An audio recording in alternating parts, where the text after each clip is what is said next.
On va commencer. Pierre, je te laisse partager ton écran.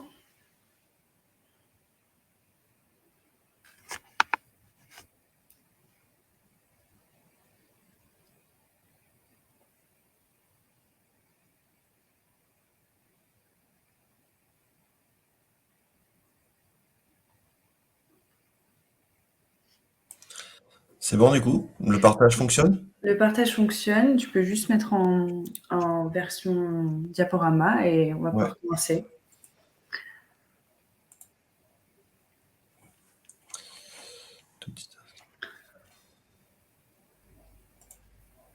Donc, bonjour à toutes et à tous. Merci d'être présents pour ce premier webinaire dédié au parcours mobilité inclusive dans le Cantal. Donc moi, je suis Oriane Mathès, chargée de communication au sein de la Fédération Mobile Auvergne-Rhône-Alpes. Et je co-anime ce webinaire avec Pierre Savary, directeur de la FAPCA. Pierre, je te laisse te présenter. Donc je m'appelle Pierre Savary, je suis directeur de la FAPCA. C'est une association loi 1901 qui existe depuis un peu plus de 25 ans sur le territoire du Cantal et qui porte entre autres une plateforme de mobilité. Donc pour qu'on apprenne un petit peu tous à se connaître, donc on va voir comment ça va fonctionner. On teste l'outil aujourd'hui, donc c'est les premiers. On va voir si vous pouvez on va faire un petit tour de table. Pierre, si tu peux changer de slide. Je ne sais pas si on est en grand écran. Pour que vous présentiez votre nom, votre prénom, la structure dont vous venez et quelles sont vos attentes par rapport à ce webinaire. Donc, je vous laisse ouvrir vos micros, ouvrir vos caméras si vous en avez envie et vous présenter. Donc, l'idée, c'est que j'interroge quelqu'un et qu'après, le suivant renvoie la parole. Donc, je vais laisser Olivier se présenter.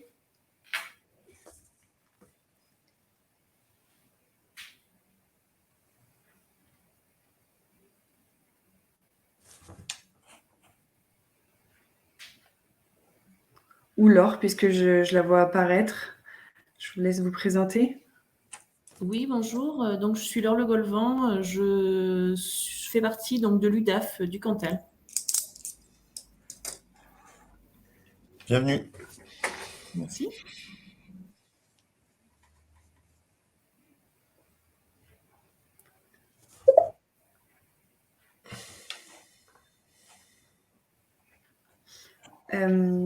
Bonjour à tous. Donc, merci de nous rejoindre pour les retardataires. On va vous laisser vous présenter. Je vois Vincent qui vient de nous écrire bonjour dans le chat. Si vous pouvez nous dire du coup de quelle structure vous venez et de quel territoire.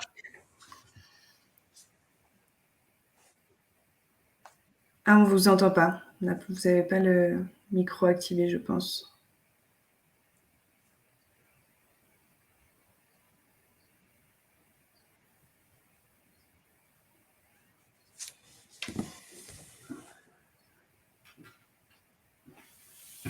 Bon, ça fonctionne pas. Est-ce qu'il y a d'autres participants qui veulent se présenter, de dire de quelle structure pour qu'on puisse un peu mieux apprendre à se connaître autour de ce webinaire? C'était l'idée aussi.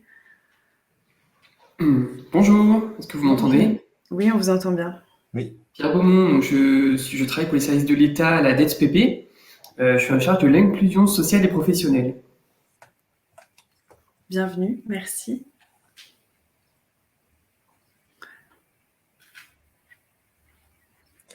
Est-ce qu'il y a d'autres personnes qui ont des micros qui sont actifs éventuellement?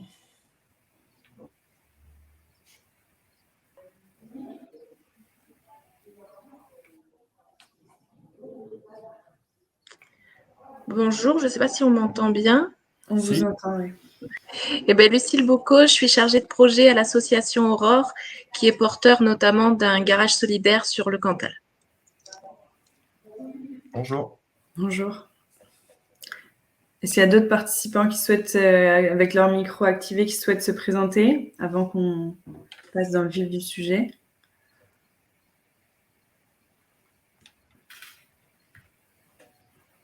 Bonjour Julien, oui, on voit pas de micro, pas de caméra. Super. Pierre, je te laisse repartager ton écran pour qu'on puisse attaquer la présentation. Il n'est pas partagé là? Non. Ah.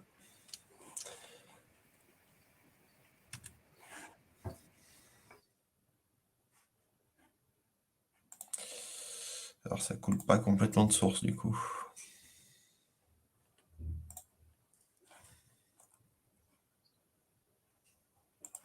Pour tout ce qui est questions, au fil de la présentation, vous pouvez les poser dans le chat ou également, on aura un temps de questions-réponses à la fin de ce webinaire où vous pourrez échanger en ouvrant vos micros si vous le souhaitez. Est-ce que c'est bon le partage d'écran? Oui, je ne le vois pas en diaporama, mais c'est Et pas... quand je passe en diaporama, ça se fait sauter mon partage d'écran, en fait. Ah. Est-ce qu'il est Voilà. assez grand ou pas par rapport à Oui, votre... oui, c'est très bien. Ouais. Donc, je vais présenter la fédération sur la slide suivante. Donc, la fédération Mobinora, c'est une fédération qui regroupe les acteurs territoriaux de la mobilité inclusive. Donc, l'idée, c'est que on regroupe des adhérents pour les accompagner et les professionnaliser au sein d'un réseau.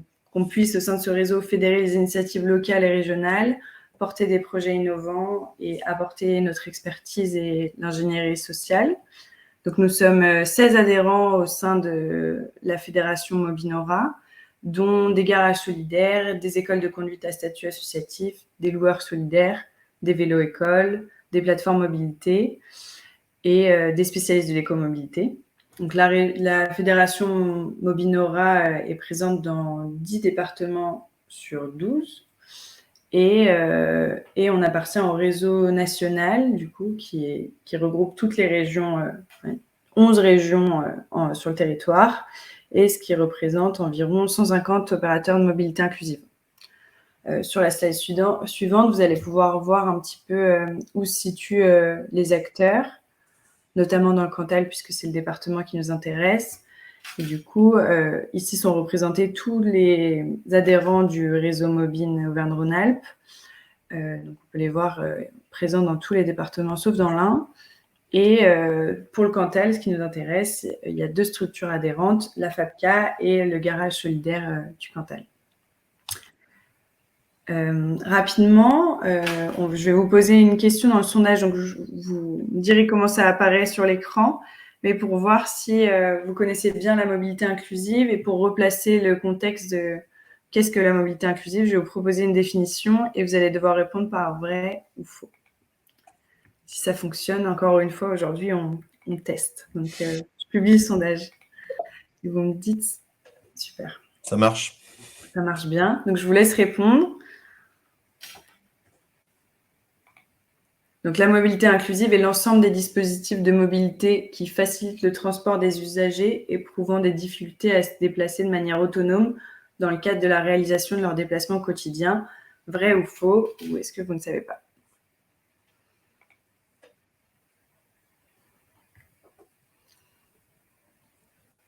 Donc, je vois les résultats. On a 8 participants sur 10, ou 9 participants. Tout le monde a trouvé la bonne définition. Donc, effectivement, maintenant que tout le monde est au fait de la définition de la mobilité inclusive, on va pouvoir passer à la présentation du territoire. Pierre, je te laisse prendre la main. Est-ce que ça se voit? C'est bon? C'est bon, on voit. Bon. Du coup, juste avant que je présente l'association, ce cycle de webinaire s'inscrit dans le cadre d'un projet qui s'appelle Mobine Pro Plus et dans le cadre d'un financement avec les services de l'État en région sur des fonds stratégie pauvreté. Dans l'idée, c'est de pouvoir professionnaliser les différents partenaires sur chaque territoire à qu'est-ce qui est la mobilité inclusive, qu'est-ce qu'il existe sur le territoire et que les acteurs puissent mieux s'identifier, se comprendre et comprendre comment ça fonctionne. Dans notre cas, donc la FAPCA, c'est une association, ce que je disais tout à l'heure en introduction, qui est un peu plus de 25 ans et on porte différentes actions. L'objectif de notre association, c'est d'œuvrer au retour à l'emploi des personnes qui nous sont confiées. Alors, on travaille en partenariat avec Pôle emploi, Mission locale, Cap emploi, mais avec plein d'autres acteurs territoriaux aussi. Le but des actions qu'on porte, c'est pas spécialement d'aller chercher un CDD, un CDI à l'issue, mais c'est vraiment de mettre en place des actions bien précises pour lever des freins bien précis pour que justement le retour à l'emploi puisse s'opérer dans la continuité, en fait, et en travail partenarial. Donc, on travaille sur 4 pôles de compétences. Il y a tout un côté remobilisation sociale et action santé. Donc, on porte un dispositif qui s'appelle Coup de pouce santé avec des psychologues, ostéopathes, diététiciens qui interviennent. Un autre dispositif autour d'impact Cantal où des sophrologues, réflexologues, art-thérapeutes, micro-kinés, yoga thérapeutes, voilà, plein de pratiques alternatives avec des professionnels, une trentaine de professionnels qui interviennent pour justement lever les freins autour de l'image de soi, de la confiance en soi et faire en sorte que les bénéficiaires qui nous sont orientés puissent déjà, pour se remobiliser correctement sur leur retour à l'emploi, puissent être dans de bonnes conditions intellectuelles et physiques. Le deuxième frein qui est celui qui nous intéresse aujourd'hui, c'est tout ce qui est accompagnement à la mobilité. Donc, dans ce cadre-là, on a un dispositif qui s'appelle Cantal Move, qui est la plateforme de mobilité depuis 2018. Et depuis cette année, on porte une auto-école solidaire. On a un troisième pôle de compétences qui est autour de l'accompagnement à la formation des personnes en contrat aidé, donc uniquement des personnes qui sont en PEC ou en structure d'insertion par l'activité économique, où on travaille sur leur projet professionnel, l'orientation ou la réorientation de leur projet et du financement ou cofinancement d'actions de formation pour aller sur des projets et des postes qui sont en tension sur le territoire. Et le dernier axe, c'est la mise en relation entre les bénéficiaires qui sont tout proches de l'emploi et des employeurs qui peuvent avoir des besoins de recrutement. Et on porte donc une mission de facilitation des clauses sociales. Donc, du coup, on incite les collectivités locales à réserver une partie des marchés publics pour des publics éloignés de l'emploi. Est-ce qu'il y a des questions jusque-là? Je ne vois pas le chat du coup pendant que je présente, je suis désolé. Il n'y a pas de questions, Pierre, pour l'instant. N'hésitez pas à poser vos questions dans le chat. Et sinon, on aura encore une fois un temps de questions-réponses à la fin de ce webinaire. Du coup, j'ai mis à côté dans cette slide un petit récapitulatif. Donc, la FAPCA porte une plateforme de mobilité qui s'appelle Cantal Move, c'est ce qui nous intéresse aujourd'hui. Dans ce cadre de cette plateforme mobilité, on ne fait pas uniquement que de l'accompagnement de personnes. C'est tout l'intérêt d'une plateforme de mobilité, c'est de travailler sur différentes choses. Donc, on travaille avec la région sur l'organisation d'un challenge mobilité qui aura lieu dans 3 semaines, le 2 juin. On est référencé sur le France Mobilité. On adhère au réseau Mobinora pour lequel on est là aujourd'hui, qui lui adhère aussi au laboratoire de mobilité inclusive et donc du coup pour lequel on a des cycles d'échange avec eux. Je participe à tout ce qui est groupe de travail sur la pauvreté et précarité en milieu rural dans le cadre d'une animation faite par Cap Rural et pour les services de l'État. On a travaillé avec l'association Aurore et le Secours catholique pour mettre en place le garage solidaire du Cantal. On co-anime un groupe de travail qui s'appelle Mobilité pour tous avec le programme Handicap et Société qui nous permet de réfléchir à quelle mobilité inclusive on pourrait essayer de mettre en place et quels nouveaux projets on pourrait avoir sur le territoire du Cantal. Et à côté de ça, on a la partie qui est plus accompagnement des bénéficiaires, tout type de bénéficiaires sur différents projets ou souhaits de mobilité autonome en fait. Et donc l'association sur ces tâches-là est financée par des fonds européens, des fonds d'État, la région, le département et après des acteurs privés du type le FASTT, le Fonds d'action sociale du travail temporaire, du mécénat de la G2R La Mondiale et on a un partenariat entre autres avec la Caisse d'épargne et le Parcours Confiance pour mettre en place des microcrédits sociaux. N'hésitez pas à me couper du coup. Pas de questions pour l'instant, tu peux passer à la suite, présenter le territoire.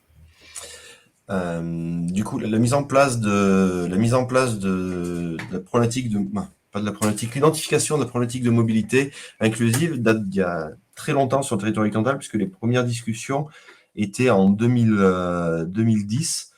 Et pour ma part, j'ai commencé à y travailler en 2015. Et la plateforme de mobilité est apparue en octobre 2018. Donc, c'est un travail un peu de longue haleine. Il ressort un peu des problématiques de territoire. Donc, un territoire montagnard, rural, des centres-bourgs plutôt espacés les uns des autres, une problématique de transport en commun qui est diffuse sur le territoire, une population qui n'est pas spécialement sensibilisée au covoiturage, en tout cas ça ne rentre pas dans les us et coutumes jusqu'à aujourd'hui. Donc on se retrouve avec des difficultés pour se rendre d'un point A à un point B, même sur des déplacements très courts. C'est-à-dire que pour ceux qui connaissent le département, Aurillac-Saint-Simon pour aller dans une usine, donc qui est à moins de 7 km de la ville-préfecture, les horaires de travail qui peuvent être à partir de 5 heures du matin, ça peut poser un problème, même pour faire 7 km. Donc on se rend compte après que sur des bassins de vie plus ruraux, comme on peut avoir sur Mauriac ou sur Saint-Flour, les publics ont vite des difficultés par rapport à ça. En travaillant sur la mise en place de la plateforme mobilité, on a référencé aussi les aides à la mobilité, qui étaient donc une multitude d'aides, mais plutôt partielles, puisque c'était des aides qui fonctionnent plutôt en silo. Si on est au RSA, on peut avoir accès à telle aide. Si on est demandeur d'emploi, dans telles conditions, on peut avoir accès à telle aide. Voilà. Et pour chaque typologie de public ou catégorie administrative dans lesquelles le public rentre dans les cases, certaines aides sont accessibles ou pas, mais rien ne référençait tout ce qu'il était possible de faire et comment on pouvait agglomérer toutes ces aides. Et la difficulté sur notre territoire était aussi de se dire que pour les personnes qui sont demandeurs d'emploi, on a un faible taux de chômage, puisqu'on est à moins de 5%, donc un chômage presque résiduel. Les personnes qui restent demandeurs d'emploi aujourd'hui sont les personnes les plus éloignées de l'emploi et donc pour qui la mobilité est pour plus de 60% d'entre eux un frein majeur en fait. Donc on se retrouve avec des gens qui ont souvent des difficultés annexes, une difficulté de mobilité, un territoire qui est malaisé pour pouvoir se déplacer facilement, puisque milieu rural, beaucoup de kilomètres entre chaque bassin de vie, peu de transports en commun. Et on a souvent d'autres problématiques annexes qui vont être les problématiques économiques, sociales, psychologiques des personnes qu'on accompagne, puisque toutes les personnes qui étaient les plus proches de l'emploi sont déjà en emploi au vu du taux de chômage actuel, en fait. On a mis sur la carte, par définition, les endroits où la FAPCA intervient aujourd'hui de manière régulière. Les points où on peut retrouver des lieux, des locations de véhicules du garage solidaire du Cantal, et à peu près la zone sur laquelle intervient l'auto-école de l'association aussi, pour se donner un petit peu l'idée par rapport aux acteurs du territoire, ce qu'il existe tout de suite. Y a-t-il des questions? Il n'y a pas de questions. Alors, on peut avancer. Soit je suis trop clair, soit les gens se sont endormis. Non, c'était très clair. Je te laisse la main du coup, Ryan. Donc, rapidement, pour vous présenter un petit peu le contexte de la mobilité inclusive et quels sont les chiffres en France. Donc ça, on a fait une petite infographie pour voir le contexte dans lequel les solutions aujourd'hui se sont installées dans le Cantal. Mais au niveau national, il y a 29% des personnes qui ont déjà renoncé à des déplacements par peur de se perdre, 22% par incapacité à construire son itinéraire, 4 Français sur 10 disent que les déplacements quotidiens sont une expérience difficile pour eux.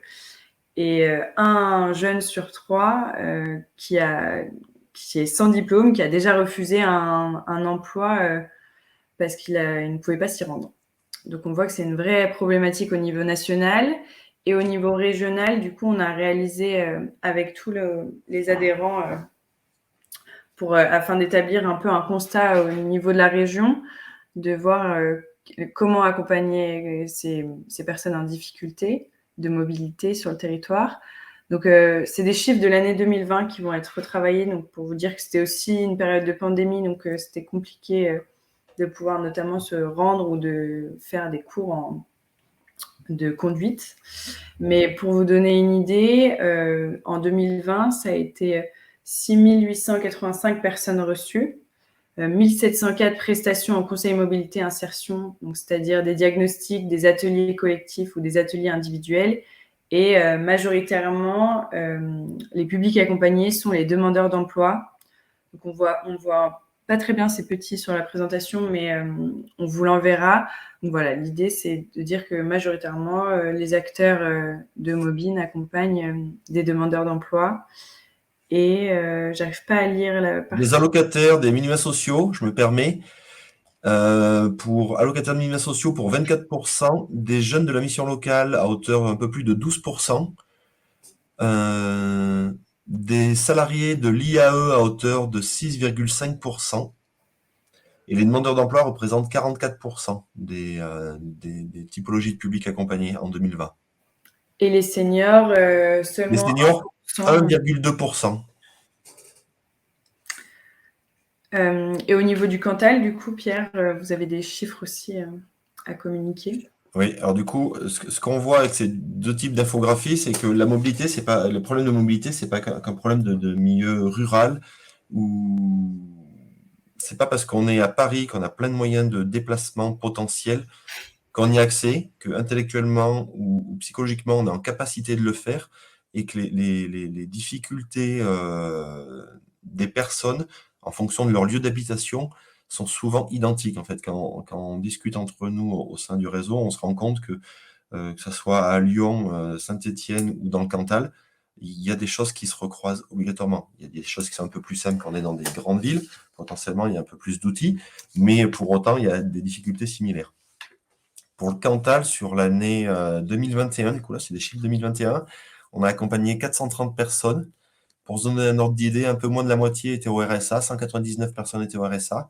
86 personnes étaient en SIAE, ce qui représente un bon pourcentage. À peu près 20% un peu plus de 20% des bénéficiaires étaient en SIAE. Et 60% avaient une reconnaissance travailleur handicapé. Sur cette année 2021, nous avons fait 269 bilans mobilité qui ont débouché sur 285 accompagnements individuels. Le chiffre d'accompagnement individuel est plus élevé que les bilans mobilité, puisque du coup, en 2020, il y a des gens qui avaient fait uniquement le bilan mobilité et qui ont continué en 2021 sur un accompagnement individuel, en fait. C'est pas parce que l'année civile s'arrête que les accompagnements et les parcours des personnes s'arrêtent. Et pour faire un petit zoom sur une action qu'on mène depuis 2 ans, c'était Integracode. On a eu 27 personnes, donc 27 personnes réfugiées qui ont suivi des cours avec du FLE et des cours de code en simultané sur le territoire. Pour vous donner, pour faire un petit persona, si on était assez logique, 50% des personnes accompagnées, on est presque à une équité, soit hommes ou femmes, indifféremment. On est plutôt sur un public de 25-44 ans pour 59% d'entre eux, et la grande majorité des personnes qu'on accompagne, pour 60% d'entre eux, sont issus du bassin de vie d'Aurillac. Sur Mauriac et sur Saint-Flour, ça se rééquilibre, c'est-à-dire que sur Saint-Flour, il y avait un petit peu de retard, et à aujourd'hui, en 2022, on a à peu près autant d'accompagnement à Saint-Flour qu'à Mauriac, et du coup, les taux sont plutôt équilibrés de 55, 22, 22 à peu près, pour se donner un ordre d'idée.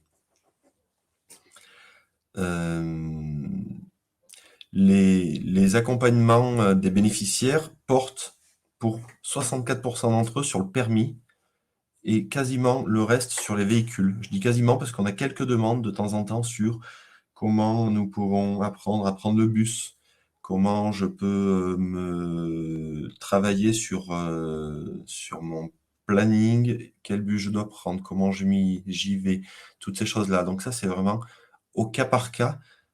Je pense qu'en 2021, on a accompagné une vingtaine de personnes uniquement sur ces points-là, en fait. Donc, un conseiller mobilité de la FAPCA et aller faire un atelier, après le bus avec la personne, lui expliquer comment ça marchait, à regarder les grilles horaires, à travailler sur son plan de déplacement, en fait, personnel. C'est très à la marge. Ça ne veut pas dire qu'on ne peut pas le faire, mais en tout cas, ce n'est pas la requête principale, en fait. Souvent, les deux problématiques sur notre territoire, c'est avoir le permis pour être autonome, et si j'ai le permis, avoir un véhicule qui fonctionne ou en tout cas se doter d'un premier véhicule.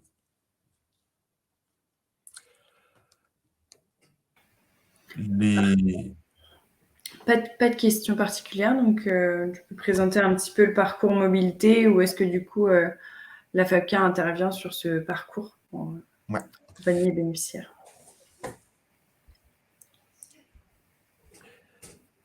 Du coup, sur un parcours mobilité, on est au cœur du sujet du webinaire d'aujourd'hui, c'est vraiment un bénéficiaire qui a une difficulté de mobilité, qu'importe sa difficulté de mobilité. Son référent, quand nous on intervient sur la problématique mobilité, on ne se substitue pas au référent de la personne dans tous les cas. Donc il y a eu une prescription qui nous est faite du bénéficiaire vers nos services, et à ce moment-là, le conseiller mobilité débute l'accompagnement et passe par un diagnostic mobilité ou un bilan mobilité, qu'importe comment on l'appelle, les deux fonctionnent. Le bilan mobilité ressemble à un check-up un peu de la situation de la personne par rapport à sa difficulté de mobilité. On va voir un petit peu tout ce qui peut poser problème potentiellement. Je vous en dis pas un peu plus parce qu'il y a des slides qui en parlent un peu plus loin. Suite à ce bilan mobilité, il y a deux possibilités. Soit on retourne vers le référent en disant il y a des problématiques qu'il faut régler en amont avant d'aller plus loin dans l'accompagnement individuel à la mobilité. Soit ça peut se mener de front, des problématiques annexes et l'accompagnement individuel, et donc on va proposer un plan d'action. Et l'accompagnement individuel est plutôt schématisé sur deux thématiques qu'on appelle le savoir bouger et le pouvoir bouger. Sur le savoir bouger, ça va être, j'allais dire, tout ce qu'il nous faut pour être en capacité de pouvoir bouger par la suite. Donc, des formations sur les compétences SOC mobilité. Ça, là-dedans, on va retrouver, par exemple, des cours de français pour les personnes réfugiées. On est vraiment dans le savoir bouger. Avant d'aller plus loin, il faut déjà que le niveau de français soit suffisant pour pouvoir se positionner sur l'apprentissage à la conduite. Pour certains, ça sera de la vélo-école. En attendant d'aller plus loin sur du code ou de la conduite, la vélo-école peut permettre de se déplacer de manière autonome, en sécurité, avec un deux roues sur notre territoire. Donc, faire Allanche-Murat en vélo, ça va être plus compliqué. Mais pour autant, quand on est sur le bassin de vie d'Aurillac, pouvoir rayonner sur le territoire d'Aurillac et communes limitrophes en vélo, sur certaines périodes de l'année, c'est quelque chose qui est complètement possible. Les périodes d'hiver est quelque chose de plus compliqué, mais c'est aussi du coup le fait de travailler sur tout ce qui est système de covoiturage, de comment on travaille les solutions annexes, qui fait sens et qui permettra aussi au public en situation de mobilité inclusive de pouvoir se raccrocher au plan de déplacement des entreprises dans lesquelles ils vont en stage ou dans lesquelles ils sont en emploi, pour pouvoir justement être le plus autonome possible. Dans le savoir bouger, on va avoir tout ce qui est apprentissage de la conduite. Et dans le pouvoir bouger, ça sera plutôt le côté véhicule. L'aide à la réparation, des solutions de financement pour le code et pour le permis, entre autres, pour des réparations, pour de l'achat de véhicules, de la mise à disposition de véhicules avec les systèmes de location sociale de véhicules, et l'accès au covoiturage, autopartage et transport solidaire. Dans le Cantal, c'est pas encore d'actualité, mais le Change Mobilité est là pour justement, sensibiliser les entreprises du territoire au covoiturage pour que ce soit des choses qui puissent se mettre en place dans leur plan de déplacement et que du coup, ça puisse servir aussi nos publics par la suite. Pierre, il y a une question de Laure, mais on va en rediscuter un petit peu plus tard dans le webinaire. Mais pouvez-vous préciser qui sont les prescripteurs et y a-t-il des conditions? D'accord. Alors, je peux déjà y répondre de manière très rapide. Tout le monde peut être prescripteur. Du moment que le bénéficiaire signe la fiche de prescription, qu'il est informé que son référent l'oriente dessus, ça peut être aussi bien, on a des organismes de formation qui identifient des jeunes ou moins jeunes qui sont en formation et qui ont un problème de mobilité et qui du coup vont nous faire une fiche de prescription. Mais on va avoir des travailleurs sociaux, bien évidemment, du conseil départemental, on va avoir les services de Pôle emploi, on a les services, par exemple, les services pénitentiaires d'insertion et de probation, les SPIP, qui nous orientent des personnes sur la plateforme. On a des animateurs de centres sociaux qui, des fois, identifient des difficultés sur une personne et donc, avec leur accord, nous transmettent leur orientation. C'est ouvert au plus grand nombre. Le but, en fait, c'est que ça soit accessible au plus grand nombre. Et après, il y a 2 conditions pour y accéder. Et je vais faire un petit teasing, on en reparlera juste après. Parfait. On va passer à la slide suivante s'il n'y a plus de questions. Est-ce qu'il y a des questions sur le parcours mobilité en général? Bon, bah, je pense qu'on peut... Ah, il y a une question.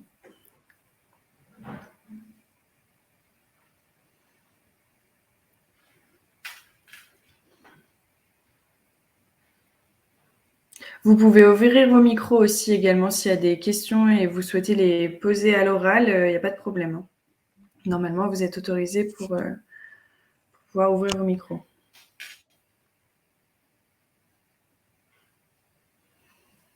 Bon, bah, s'il n'y a pas de questions, on peut passer à la suite.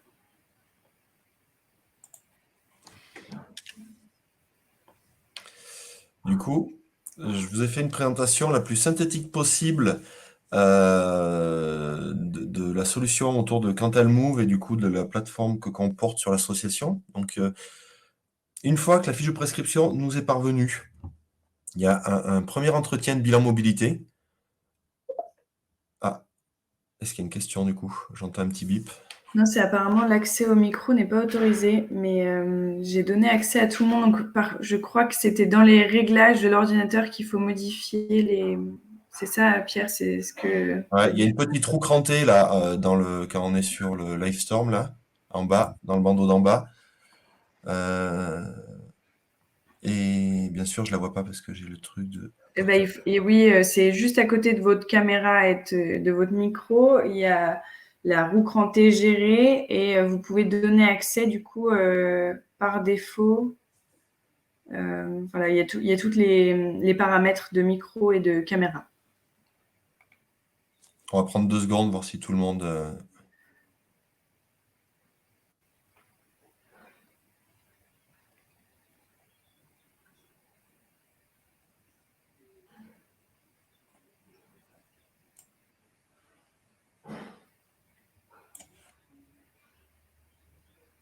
Est-ce que ça fonctionne pour vous, Raphaël?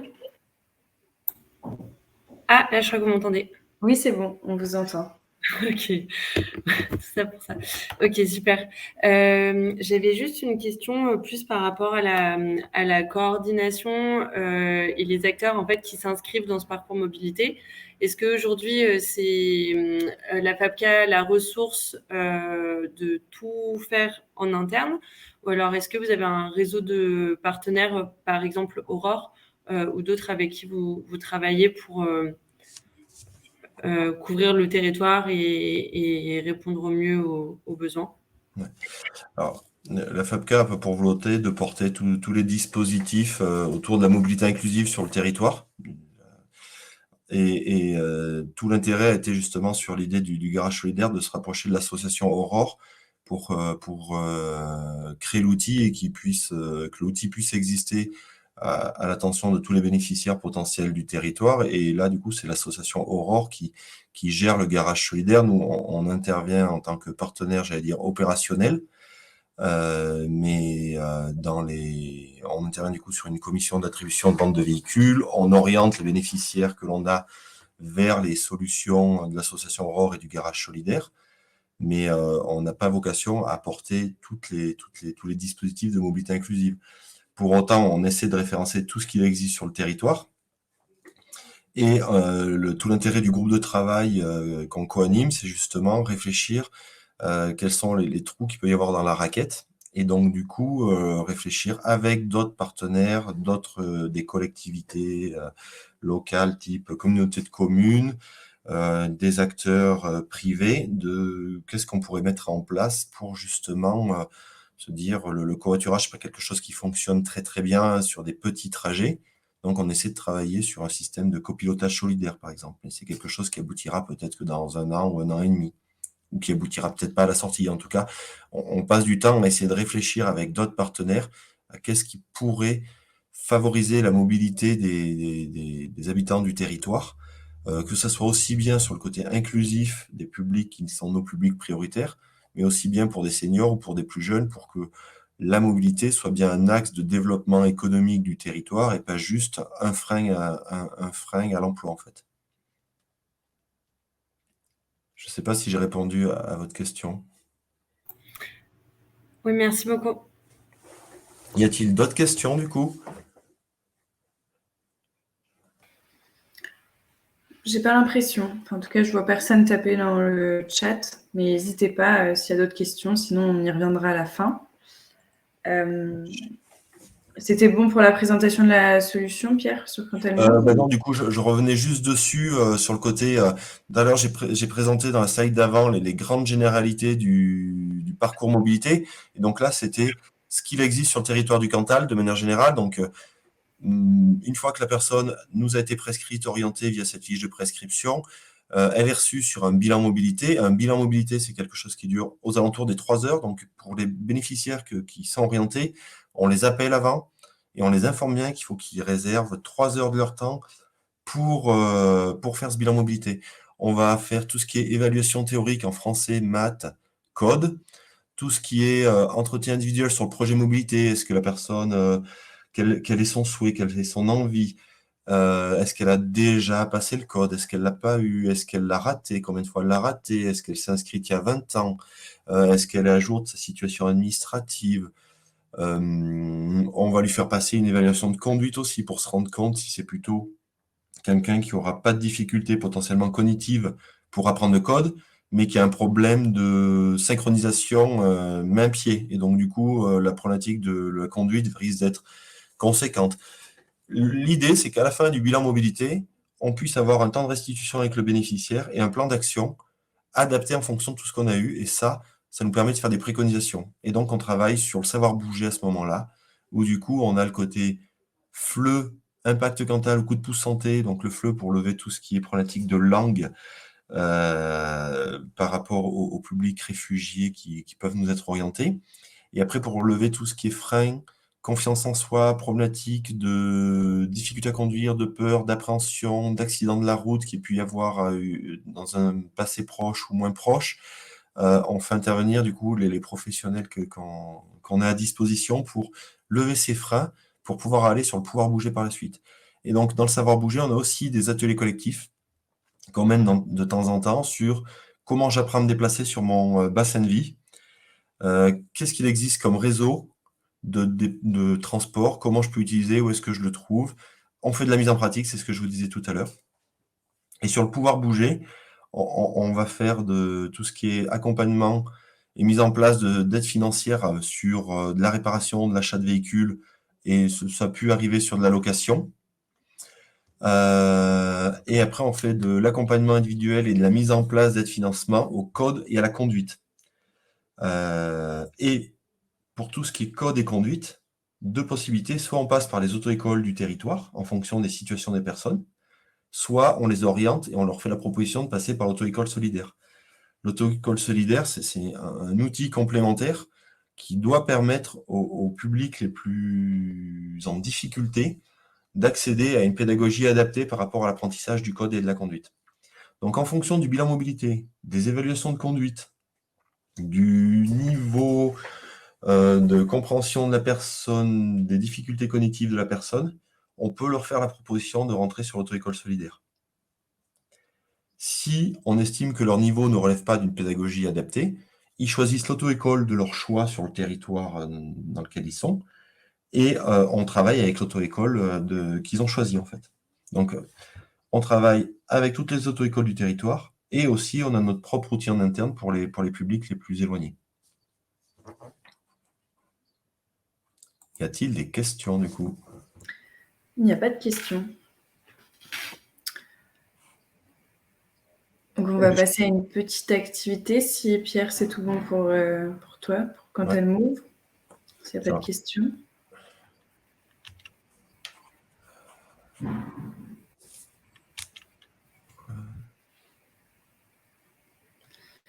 Donc, on va passer pour que vous puissiez vous mettre dans la peau d'un bénéficiaire. On a prévu des petites questions pour voir si vous arrivez à vous mettre dans un peu d'un bénéficiaire et pour mieux que vous compreniez l'ensemble des freins qui entourent les bénéficiaires à la mobilité. Alors, première question qui va apparaître sur votre écran.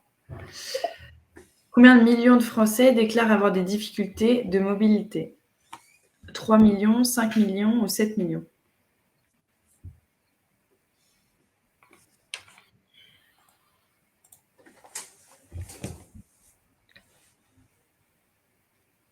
J'espère que je ne vais pas me tromper. Bon, la majorité a répondu, c'était bien 7 millions. Et il y a quand même quelques-uns qui se sont trompés, mais oui, c'est bien 7 millions selon le LMI. Question suivante. Que je ne me trompe pas. Quel est le prix d'un ticket de bus sur le territoire avec le réseau Transcab? 1,40 €, 1,20 €, 1,30 € ou bien dans le bus, 2 €, 1,90 € ou 2,50 €. Donc, vous avez plusieurs réponses possibles.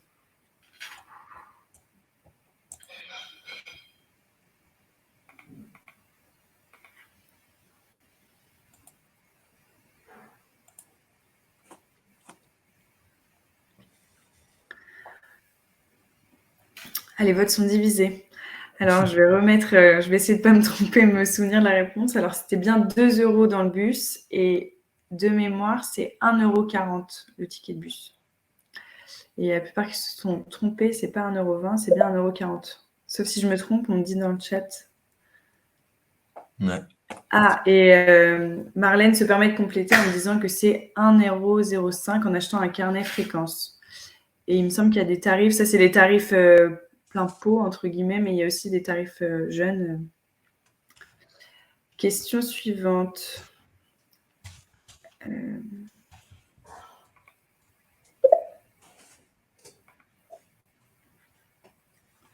Combien coûte une voiture par mois, une Clio essence pour environ 25 km par jour, donc ce qui correspond à un aller-retour domicile-travail par mois. Donc ça comprend, je m'étais noté, l'achat, la reprise, les frais financiers, l'assurance, le carburant, l'entretien, le garage du véhicule, le péage, les taxes.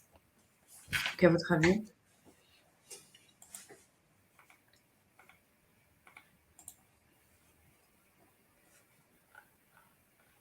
Non, je suis trop...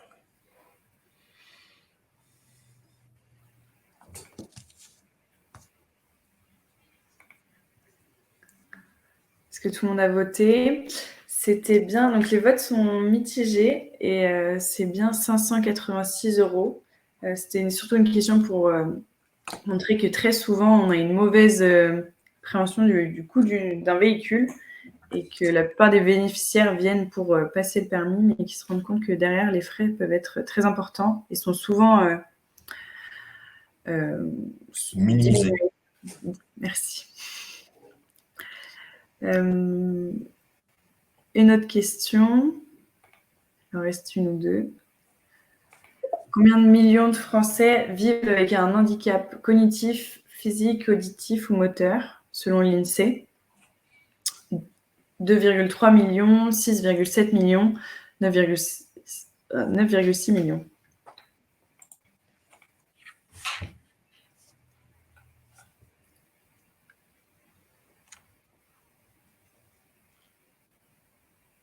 Ouais, la plupart se sont trompés pour cette question, c'est bien 9,6 millions. Donc pour montrer encore une fois que ce n'est pas seulement le frein financier qui peut être un frein à la mobilité. Et enfin, la dernière question. Pour ceux qui connaissent le dispositif Movici, donc laquelle de ces affirmations est fausse grâce à l'application et ou le site internet Movici, qui est la plateforme de covoiturage de la région Auvergne-Rhône-Alpes. Je peux partager mes trajets quotidiens, faire des rencontres, des échanges et des économies. Je peux me rendre où je veux, n'importe la raison, aller voir des amis, aller à un festival, au travail. Je peux payer en ligne de façon sécurisée, en temps réel et à coût réduit. Je peux choisir mes critères de préférence concernant les personnes avec qui je veux covoiturer. et je peux proposer un covoiturage au prix que je souhaite. Donc, laquelle de ces affirmations est fausse?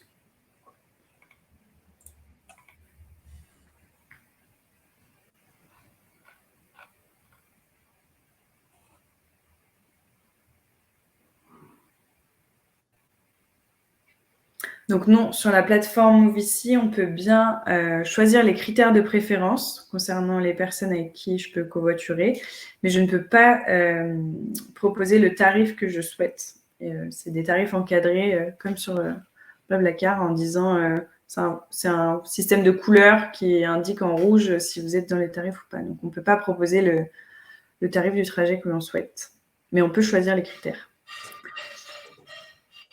Et enfin, dernière question sur le territoire, pour ceux qui habitent proche de Aurillac. Combien de temps faut-il pour faire le trajet Aurillac-Chussac à vélo? Donc, pour montrer que c'est pas toujours évident de se déplacer à vélo sur un territoire comme le Cantal.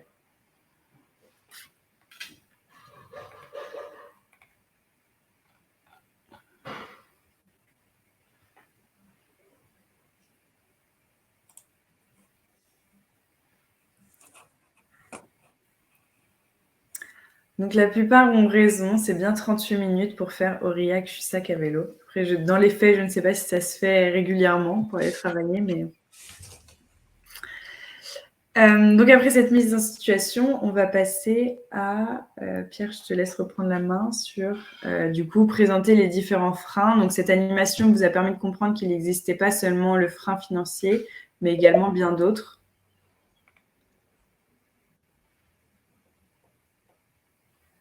Ah, Olivier qui nous dit qu'il est du Sud-Drôme. Effectivement, oui, c'est plus compliqué pour le département du Cantal.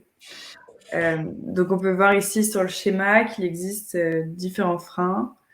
Pierre, si tu veux les présenter. Je recoupe entre l'animation d'Oriane et ce que nous, on identifie sur les publics qu'on accompagne.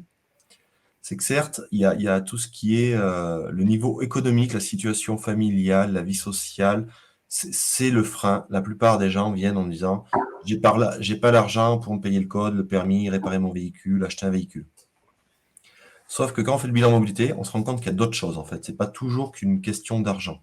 On se rend bien compte que quand il y a des aides au permis, c'est pas parce que l'aide est allouée que le permis est obtenu en fait. Du coup, c'est un problème, c'est le frein majeur ou le plus identifié, mais on se rend compte qu'il y a des problématiques de santé, des gens qui ont des contre-indications médicales et qui certes souhaitent conduire, veulent être autonomes, veulent être mobiles, mais il y a des problématiques, des traitements médicaux, des problèmes de vue, des problèmes de diabète, des choses comme ça. Et du coup, quand on parle de ça, souvent, on va réorienter vers Là, par exemple, il n'y a pas très longtemps, on a fait une réorientation vers le médecin agréé en préfecture pour un problème de vue.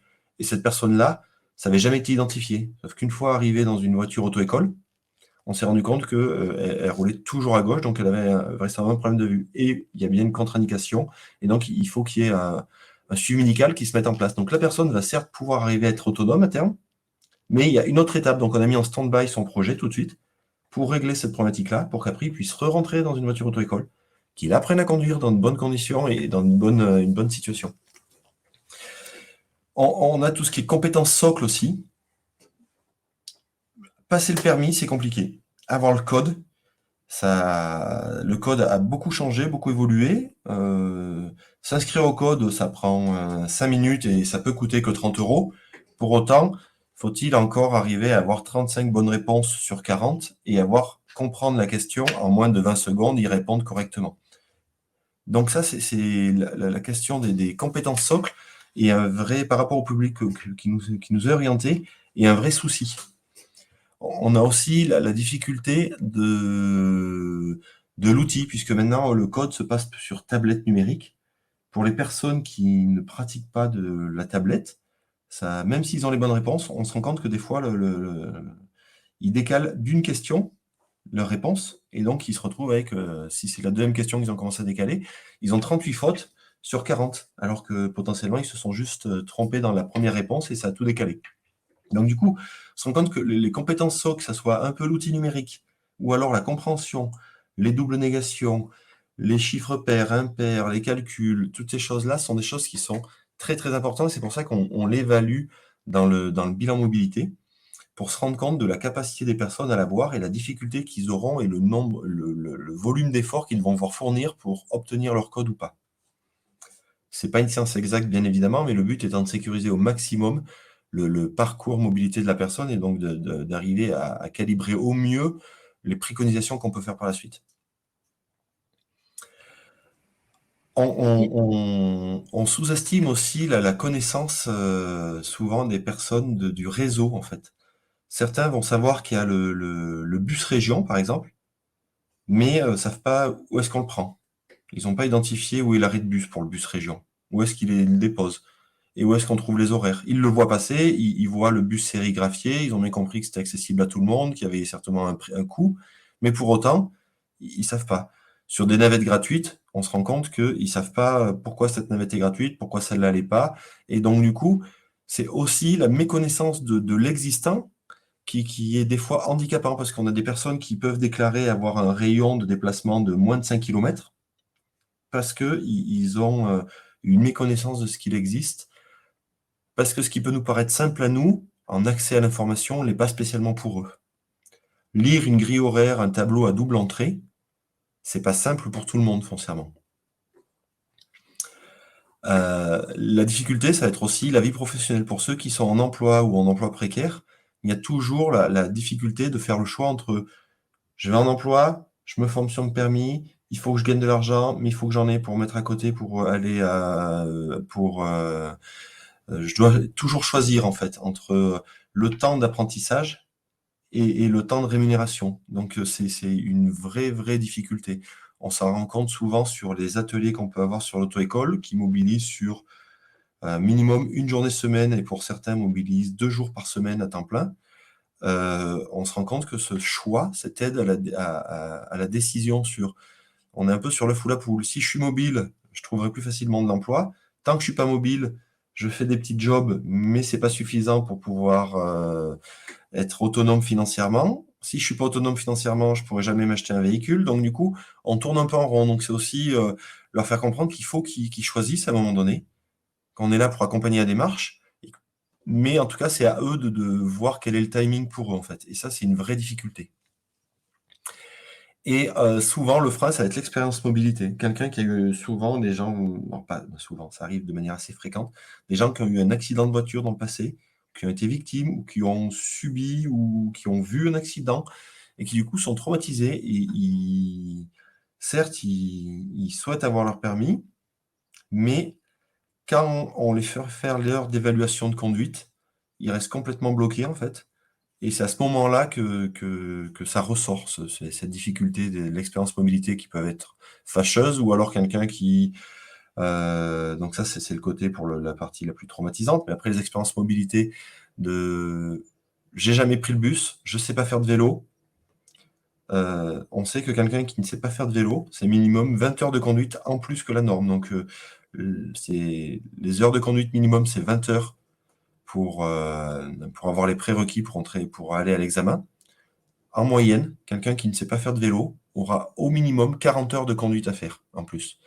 Puisque ça, quand on ne sait pas faire de vélo, on ne projette pas son regard loin, on n'anticipe pas les usagers de la route qui sont autour de nous, on a moins connaissance des panneaux de la route, de circulation, des règles et toutes ces choses-là. Donc tout ça doit être appris en plus au moment de la conduite, en fait. Il y a une partie quand on fait du vélo, il y a une partie qui devient un peu de l'inné, qui nous resserre au moment de l'apprentissage de la conduite. Et après, ce qui va être le frein principal, donc le moyen matériel dont je parlais tout à l'heure, certains qui vont donc avoir cette difficulté, certes, financière, mais d'autres qui vont avoir le problème de « j'ai un véhicule, mais c'est un véhicule épave ». Donc, en fait, en termes de problématique de mobilité, c'est pas spécialement un souci, parce que j'ai le code, j'ai le permis, j'ai un véhicule. Et quand on gratte un peu plus loin, on se rend compte que le véhicule, il ne devrait jamais rouler, en fait. Parce qu'il n'a pas de contrôle technique, il n'a pas d'assurance, il est plus dans de bonnes conditions pour rouler. Et donc, du coup, et de même, Ils disent, mais j'ai tout ça, sauf que je ne l'utilise pas parce que je ne peux plus l'assurer, parce qu'il n'a pas passé le contrôle technique. Donc, des fois, on se rend compte pour le coût d'un contrôle technique et de petites réparations. Je prends l'exemple de pneus lisses, qui sont quelque chose qui sont rédhibitoires au contrôle technique, font qu'on a des gens qui n'utilisent plus leur véhicule pour des pneus lisses, pour un coût qui n'est pas foncièrement un coût énorme potentiellement. Donc, du coup, quand on tient compte de tous ces facteurs-là, on se rend compte que la mobilité, c'est pas juste qu'une difficulté d'argent. C'est multifactoriel et c'est surtout un schéma qui se reproduit. Un adulte aujourd'hui qui ne sait pas faire de vélo n'apprendra pas à ses enfants à faire de vélo. Donc on peut presque se dire que dans 15 ans, on aura des jeunes adultes qui auront des difficultés aussi de mobilité. Et on va reproduire un peu le schéma. Donc du coup, il y a vraiment tout l'intérêt d'avoir la plus grande pédagogie possible dans l'accompagnement des bénéficiaires pour qu'ils puissent être autonomes, certes, dans leur démarche d'emploi et le retour à l'emploi à terme, mais ça n'a pas que cette résonance-là, en fait. Pierre, on a une question de Laure qui demande si les bilans de mobilité peuvent se faire au plus proche du lieu de domicile des bénéficiaires. Ouais, alors sur la carte qu'on a présentée au début, c'est les lieux sur lesquels on intervient de manière très très régulièrement. Après, oui, ça nous est eu arrivé même d'aller, alors pas chez les gens, on évite ce genre de démarche, mais on va se donner rendez-vous dans la mairie de la commune la plus proche pour ceux qui sont vraiment, qui n'ont aucune possibilité même de se rapprocher d'un centre une maison France Service ou chose comme ça. Ça nous est arrivé. Le but étant que si nous, on n'est pas mobile, s'ils ne le sont pas, on n'y arrivera jamais. Donc, on fait en sorte d'arriver toujours au plus proche d'eux et de trouver une solution. Donc, oui, ça nous arrive d'aller vraiment dans des tout petits villages, dans le bureau du maire, des fois. On va passer à la suite parce que je vois l'heure qui défile et si on a visé 1h15. Donc, on va présenter rapidement, Pierre, tu vas présenter rapidement des témoignages de bénéficiaires pour voir effectivement qu'il existe différents profils de bénéficiaires, hormis le bénéficiaire type, mais... Donc, on vous a mis trois témoignages, mais on pourrait en avoir bien plus que ça. Une personne qui a un contrat aidé dans une structure sanitaire et sociale en tant que veilleur de nuit. Difficulté, travailler de nuit dans le Cantal sans mobilité, c'est vite un problème. Un seul véhicule avec son épouse, donc choisir qui des deux doit travailler, qui amène les enfants à l'école. Donc difficulté d'avoir, ce que je disais, l'expérience professionnelle et donc du coup s'installer durablement dans un emploi et dans des emplois pérennes et qui sont économiquement viables en fait. Et du coup, ils avaient un véhicule qui nécessitait des réparations et qui ne pouvait pas passer au contrôle technique. Donc ils ont changé le véhicule. On les a accompagnés dans cette démarche et on a monté avec eux un microcrédit, ce qui a permis au monsieur qui était en contrat aidé de continuer à se faire véhiculer par un de ses collègues le temps qu'on monte le microcrédit. On a pu le monter, l'installer, il a pu acheter le véhicule, faire les réparations et du coup sa compagne a pu garder son emploi et ce monsieur aujourd'hui n'est plus en contrat aidé. Il travaille dans une autre structure avec un CDI et il a changé. Il travaille plus de nuit non plus du coup. Et voilà, donc c'est vraiment à chaque fois de se dire, on essaie de prendre l'entité familiale en fait. Comment ça peut être fait? On accompagne bien qu'une personne, on essaie de tenir compte de tous les facteurs à chaque fois. Le deuxième témoignage, c'était quelqu'un qui voulait travailler dans du transport logistique, livraison, petite livraison. Beaucoup de réparations sur son véhicule. Du coup, ça limitait beaucoup dans sa recherche d'emploi puisqu'il n'avait pas confiance en sa voiture, donc il avait une zone de recherche d'emploi très limitée. Il a été rencontré, on a regardé ses problématiques. Là, elles étaient essentiellement financières et orientées vers les bonnes personnes. On a pu mettre en place les réparations parce qu'on allait chercher différentes aides financières en fonction de la situation du monsieur. Et il a repris une activité, il a trouvé un emploi dans son domaine du coup. Donc des fois, on se rend compte que les bénéficiaires tournent en rond ou restent dans des situations qui sont toujours très précaires parce que on va avoir un petit montant financier qui va tout débloquer. Mais par contre, si on met que l'argent, ça ne débloquera pas tout parce que l'argent ne fait pas tout. Il faut qu'il y ait et l'accompagnement et ce côté financier d'office. Les plus beaux parcours, c'est ceux où les deux ont pu se mener correctement. Et la dernière personne, c'était quelqu'un qui venait d'un autre territoire où elle n'avait pas spécialement besoin d'être mobile. Du moins, en tout cas, elle avait besoin d'être mobile, mais il y avait des transports en commun suffisants, donc elle n'avait pas de problématique de se poser la question de comment elle pouvait faire. Elle est venue s'installer à 20 km de Massiac, donc pour ceux pour qui ça peut parler, Massiac, c'est un centre-bourg, et quand on est à 20 km de Massiac, on est en zone très rurale. Elle a souhaité reprendre une activité, un emploi, sauf que sans permis, sans moyens financiers, toutes ces choses-là, ça n'a pas été possible. Donc, elle a été orientée vers la plateforme. Ça a permis de l'accompagner sur la reprise en confiance en soi. Ça faisait longtemps qu'elle était plus en activité. On a trouvé des financements et on a passé l'examen du code de la route dans de bonnes conditions. Et cette dame, maintenant, elle a eu la conduite il n'y a pas très longtemps, la semaine dernière, elle a obtenu la conduite.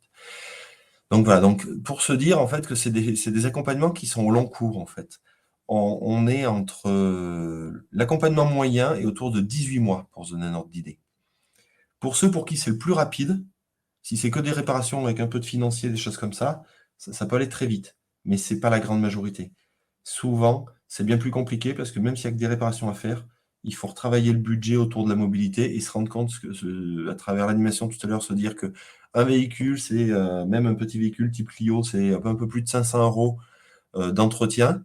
Il faut leur faire comprendre aussi ce genre de choses. Et donc, du coup, est-ce que c'est toujours la meilleure des solutions?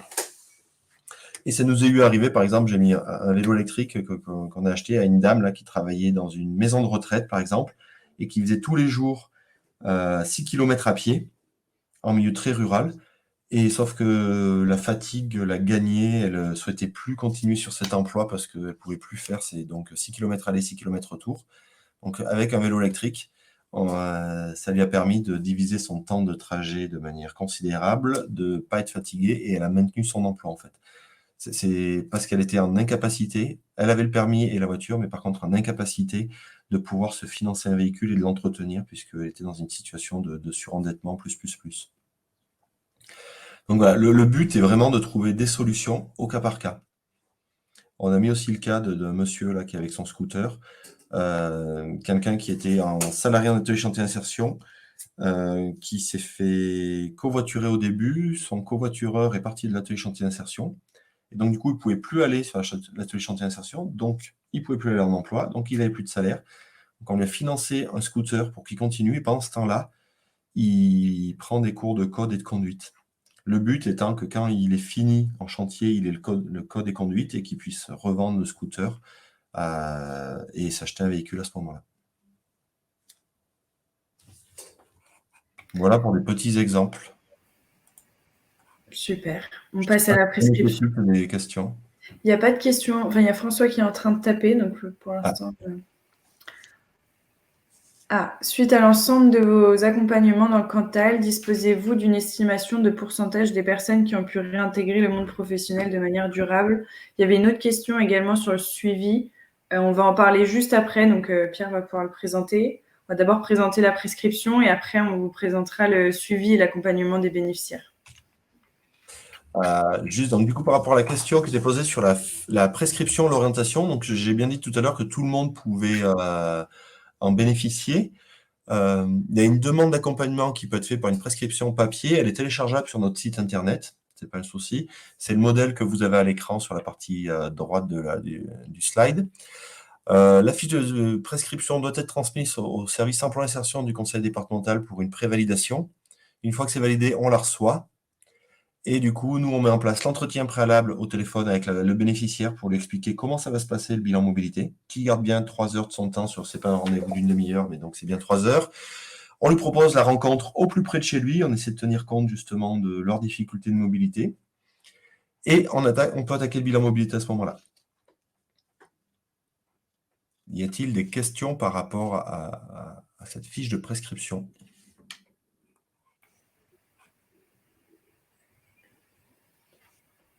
J'ai pas l'impression, il y avait surtout beaucoup de questions sur le suites. Questions sur le suivi, donc on va peut-être y passer.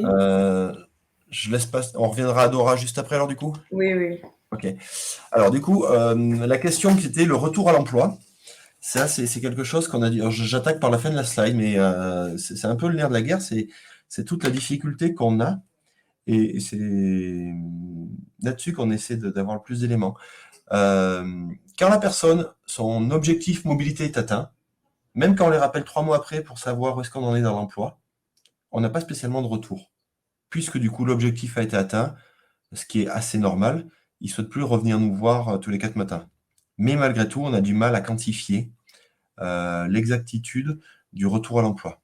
Ce qu'on arrive à quantifier, c'est combien parmi les personnes qui nous sont orientées, ceux qui sortent du dispositif, le taux de réussite et d'objectifs atteints en termes de mobilité.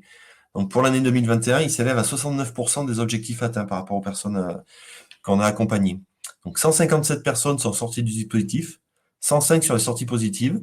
Donc sorties positives, ça va être code et conduite obtenue, véhicule acheté, réparation effectuée, achat d'un vélo électrique, achat d'un scooter, voilà, des choses comme ça.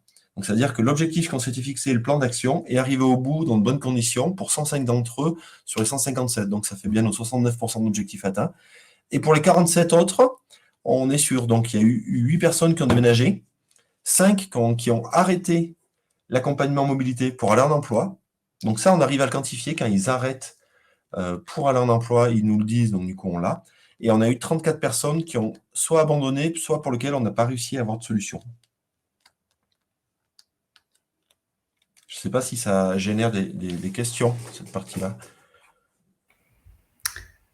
Il y a François qui est en train de taper, peut-être pour poser une question. Est-ce qu'il y a d'autres questions sur l'accompagnement et le suivi du bénéficiaire? Encore une fois, pour ceux qui arrivent, vous pouvez ouvrir vos micros et les poser à l'oral. Quand vous dites sans solution, c'est sans solution de la FAPCA qui n'a pas les moyens de répondre aux besoins, ou c'est... C'est-à-dire qu'on renvoie vers le prescripteur en disant on a regardé tout ce qu'il pouvait y avoir éventuellement sur le territoire, tout ce qu'on connaît. C'est-à-dire que sans solution, ça ne veut pas dire que c'est nous qui allons donner la solution foncièrement. C'est juste qu'au vu de tout ce qu'on peut connaître en termes de mobilité, on ne sait pas faire. On a le cas, là, par exemple, de quelqu'un qui a eu son code et qui doit aller sur la conduite, mais qui a un niveau français linguistique en français très bas, parce qu'elle a eu son code avec un traducteur en préfecture. Donc, le fait de parler dans une autre langue n'était pas un handicap pour avoir le code, mais tout de suite, pour la conduite, le moniteur d'auto-école, que ce soit celui de la FAPCA ou ceux des autres auto-écoles, c'est impossible. On a fait des tests, on n'y arrive pas. Donc là, on a réorienté la personne en se disant il faut travailler sur le français, il y a des cours de français à tel ou tel endroit. Donc, on a réorienté. Donc là, pour nous, ce n'est pas de l'abandon, ce n'est pas des sans-solution. C'est une personne qu'on va estimer qui est en stand-by tout de suite et on reprendra l'accompagnement quand on aura fait le point avec l'organisme de formation où elle est, pour voir justement si son niveau est suffisant pour réenvisager la conduite dans la foulée. Elle a 5 ans pour avoir sa conduite suite à l'obtention de son code, donc on a un peu de temps. Mais quand on dit sans solution ou abandon, c'est soit des gens qui ne nous rappellent plus, donc sans nouvelles pour nous, soit qui nous disent non, mais j'ai d'autres problèmes familiaux, psychologiques, des problèmes avec mes enfants, ou des personnes qui peuvent rentrer, qui peuvent être quelqu'un qui peut être incarcéré ou choses comme ça, donc là, du coup, la prestation s'arrête. Et les sans solution, on va avoir souvent pour des problématiques médicales, où du coup, quand on a un avis défavorable du médecin agréé en préfecture, là, on ne sait pas faire. Donc, on renvoie le prescripteur en disant mais peut-être qu'il faut travailler autour comment je prends le bus et choses comme ça. Mais souvent, il faut faire le deuil du parcours mobilité pour les personnes. C'est aussi ce qui est compliqué, c'est qu'ils nous sont orientés pour travailler sur, par exemple, le permis. Et au bout de 5 heures d'accompagnement, on leur dit en fait, on ne sait pas, on ne peut pas, et c'est pas possible techniquement. Et donc ça laisse du temps. Donc on arrête l'orientation là, en fait. Donc ça, c'est une personne qui va sortir là, dans ce cadre-là en sans solution pour nous. Mais des fois, ils reviennent 6 mois après, ils nous ont réorienté 6 mois après en disant, voilà, on voudrait travailler sur le côté comment je prends le bus. Ils sont passés à autre chose, en fait. Mais il faut le temps de digérer l'information. Souvent, 99% des gens qui nous sont orientés sont ultra motivés pour travailler sur leur projet permis. En tout permis ou projet mobilité, je vais dire, de manière générale. Mais c'est pas parce qu'ils sont motivés que c'est accessible, en fait. C'est souvent ce qui est compliqué. Et il n'y a pas cette notion d'immédiateté. Ils veulent en 3 mois l'avoir. Alors qu'ils l'ont jamais eu jusqu'à aujourd'hui, mais en 3 mois, ils voudraient que ça se débloque. Ce qui s'entend parfaitement, c'est complètement humain. Et pour autant, leurs difficultés sont telles que la première chose à leur faire comprendre, c'est il va falloir du temps. On peut y arriver, mais dites-vous que peut-être dans 6 mois ou dans 8 mois, vous aurez le code et qu'il faudra encore peut-être 3 ou 4 mois de conduite pour l'avoir.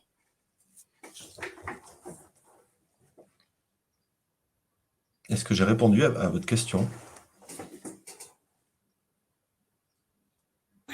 Merci beaucoup. Ouais.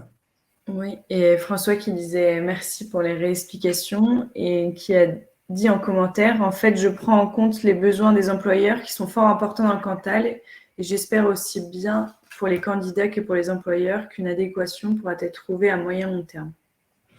Ben, ça, c'est toute la difficulté justement de... Les employeurs ont des forts besoins de recrutement. On a des candidats qui peut-être pourraient répondre aux besoins des employeurs, mais qui ont une difficulté de mobilité. Alors, c'est pas la seule des fois, mais en tout cas, quand elle est là, le temps qu'on puisse la traiter, on n'a pas cette immédiateté.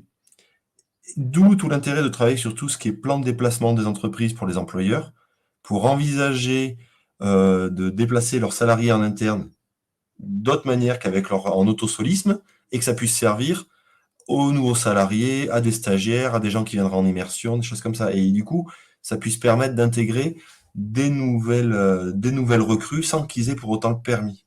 Sur certains corps de métier, on se rend compte que sur certaines entreprises, ils ont décalé leurs heures d'ouverture en fonction du passage du quart région devant chez eux. Donc, pour certaines entreprises, c'est déjà dans l'air du temps de se poser ces questions-là.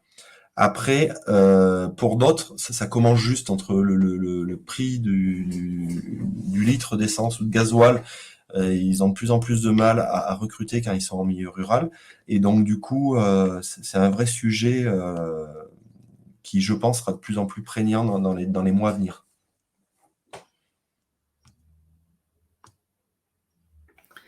Peut-être qu'on peut passer au contact, comment contacter la FAPCA et après qu'on fasse le point sur les dernières questions-réponses. J'arrive.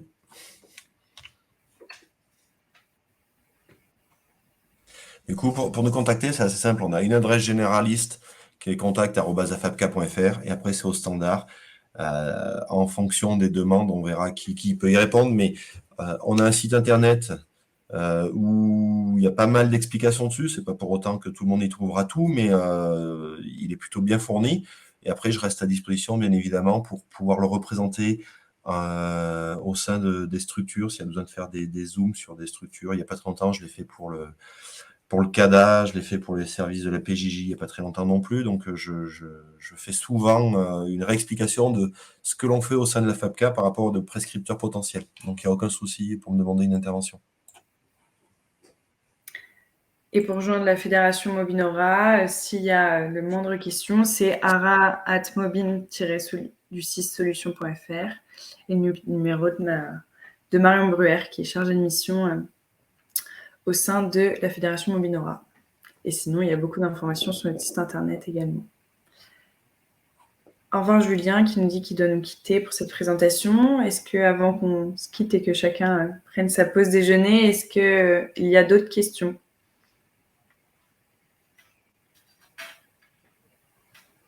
Ou est-ce que c'était très clair ?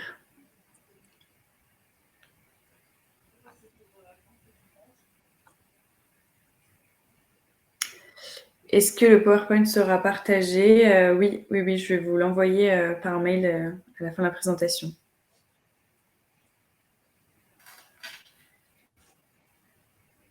Pierre, je ne sais pas si tu vois les commentaires, mais que des disant que c'était très clair, très intéressant.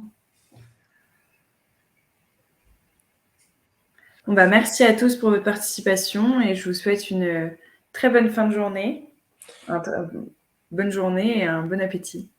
Merci à tous. Bonne fin de journée, au revoir. Au revoir. Au revoir.